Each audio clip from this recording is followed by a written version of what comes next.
Date, July 1980. Location, Vernon Parish County, Louisiana.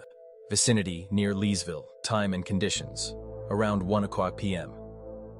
It was a sweltering hot day in the heart of summer.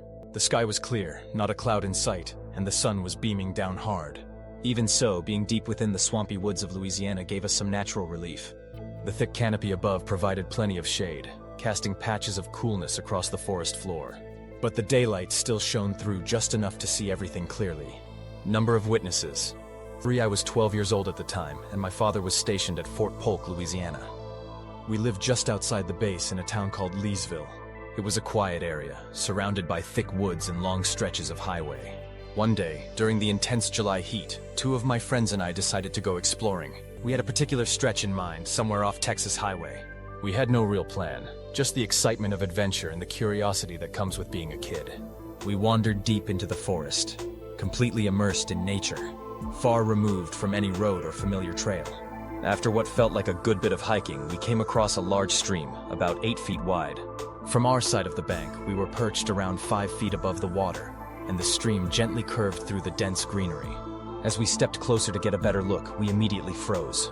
On the other side of the stream, just a few yards away, were 2 creatures crouched by the water's edge, drinking. They hadn't seen us at first, but as we approached, all 3 of us locked eyes with them. They were like nothing I'd ever seen. Human-like, but clearly not human. Ape-like, but also something more. Both were covered head to toe in thick, dark brownish-gray hair. The hair on their heads hung past their shoulders and had streaks of gray running through it. Their bodies, however, had shorter hair. What really struck me was their faces. The skin was lighter than the rest of their bodies, more similar to human skin. We stood there, paralyzed. We weren't just staring in awe, we were scared. Lost in the woods and suddenly face to face with the unknown. One of the creatures was clearly an adult female. The other appeared younger and looked male. They stared at us, just as stunned as we were. You could almost feel their fear. It mirrored our own. The adult then turned to the childlike creature, made a motion with her hand, and in the blink of an eye, they both turned away from the stream and ran off into the dense woods. They didn't make a sound, nothing we could hear anyway. The moment they bolted, we did too, in the complete opposite direction. We didn't stop running until we were completely out of the woods and back on familiar ground. We never told any adults about what we saw. We knew we weren't supposed to be out in the woods alone, and honestly, who would have believed us anyway?